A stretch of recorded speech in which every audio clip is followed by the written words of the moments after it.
তো বডিটা আমরা পুরাটা খুলছি, খোলার পরে পার্টগুলো আমরা আলাদা করে নিয়েছি, প্রত্যেকটা বডি পার্টস আলাদা করে নিয়েছি। তো বডির অবস্থাটা একটু দেখাই। তো মেন হচ্ছে কখনো সার্ভিস না করা হলে হয় কি ভিতর সাইডগুলো জং আসে, ময়লাগুলো আটকায় থাকে বিভিন্ন জায়গায়, সকার সাইডগুলো দেখেন। তো বডিটা ফার্স্টে আমরা পার্টসটা আলাদা করে নিই। আলাদা করার পর আমরা বডিটা 3টা স্তরে ওয়াশ করব। 3টা স্তরে ওয়াশ করার পরে আমরা তারপরে কি কাজ করব সাথে থাকবেন। দেখেন চেন সাইডের এইগুলো অনেক সময় খেয়াল করা হয় না। দেখেন সকারের অবস্থাটা, দেখেন সকারের অবস্থাটা খুব বাজে হয়ে গেছে, বুশটা খেয়ে গেছে পুরা। আসলে যদি সবসময় জানা থাকে বিষয়গুলো, নাটগুলো দেখেন কী অবস্থা।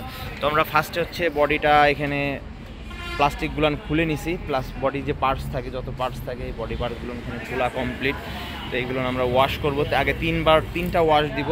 ওয়াশের পর তারপরে আমরা কি কাজ করব সাথে থাকবেন। ভিডিওটা একটু বড় হবে আজকে, তো সাথে থাকবেন, শেয়ার করবেন।